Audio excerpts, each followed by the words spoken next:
Well, I'm out running with the Topo Ultraventure 4s. Today I've got, it's about a 16k run. Section of it's on the road. Another section's going to be up a hill, probably a little bit boggy, and then down the other side along some harder packed trails. So let's see how they fare. Whew, it's a bit chilly.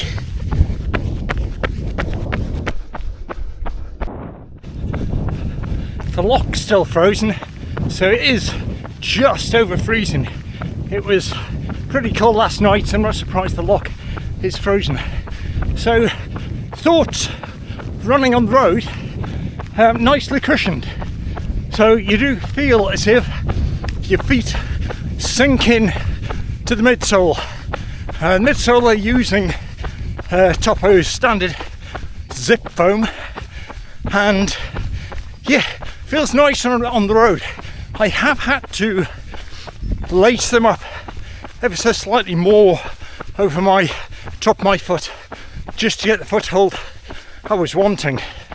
They're quite a voluminous shoe, so if you've got really skinny feet with the low volume, excuse me, it may not be the shoe for you.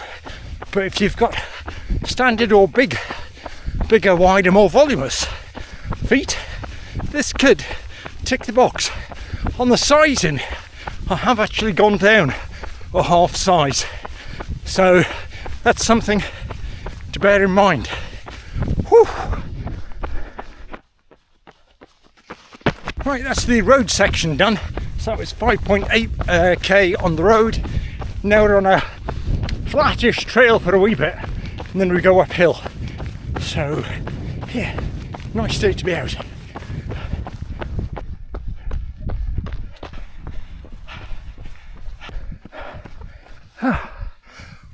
Whew.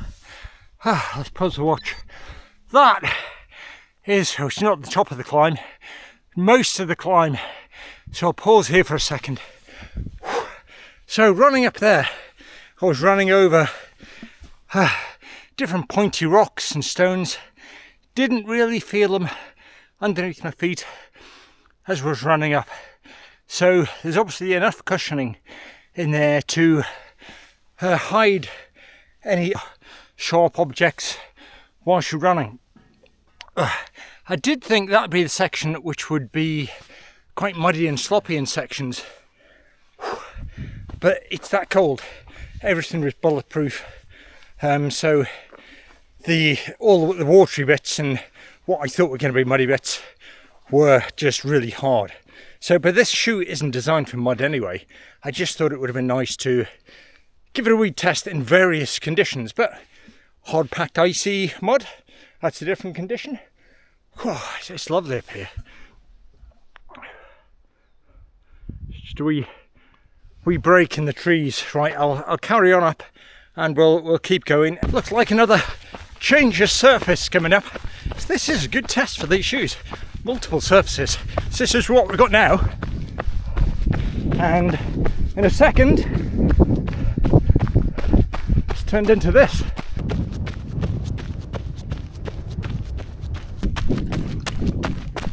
So grip wise, yeah, I've not slipped at all.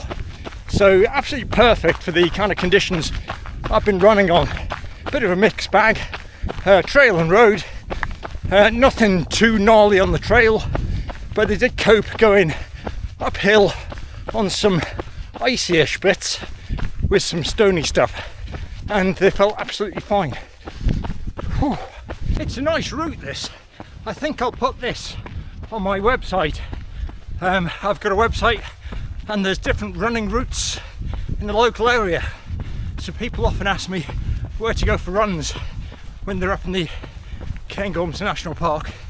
So I've got a selection on my website, but I'll put this one on with a GPX link so folk can download it.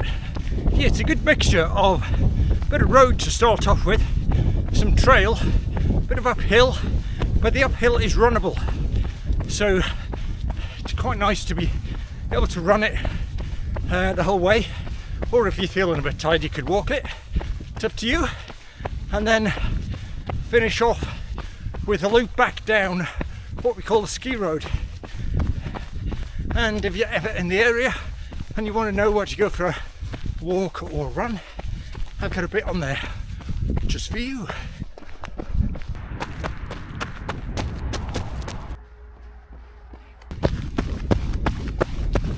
So the stack height is 30 mil, which gives them a drop of 5 mil. So the sole of the shoes, they are using the Vibram XS Trek Evo. Bit of a mouthful, but apparently that has been designed as long-lasting Vibram outsole. So I don't know if it's going to be as sticky as the Vibram Mega Grip. I've had no issues with it whilst I've been running, but it is supposed to last longer.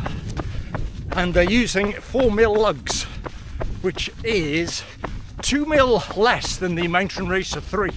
The Mountain Racer 3 has a 6 mil lugs, but the Ultraventure 4 has 2 mil extra stack height. So the overall height is the same. The weight of the shoe is 321 grams and a UK 10.5. God, I can't explain the smells I'm getting from the cut wood here. Just been felling loads of trees in this area and there's chopped wood everywhere. So they have a gusseted tongue with extra lace holes at the top to help with foothold. But I have found if I lace them up tightly over the top, like I mentioned earlier in the video, then I have had stiff feet afterwards. So I've had to adjust how I lace them.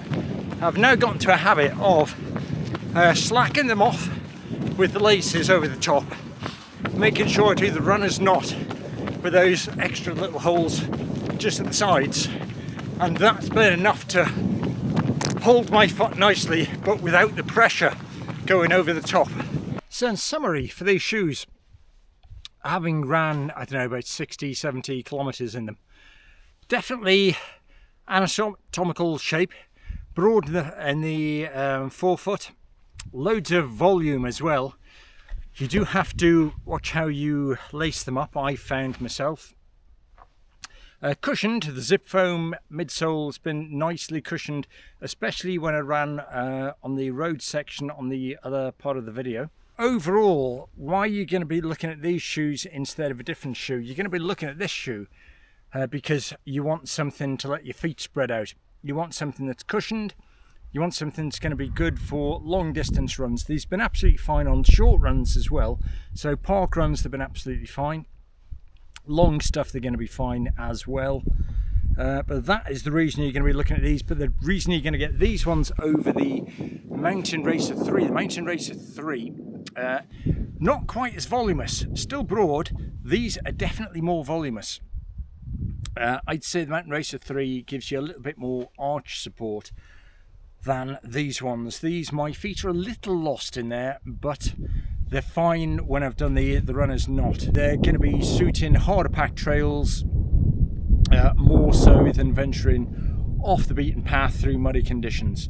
Saying that, I have gone up and down a few hills in them and they've coped absolutely fine. So hopefully you found that useful, and if you did, do me a favour, leave a like, give the video a share and subscribe to the channel.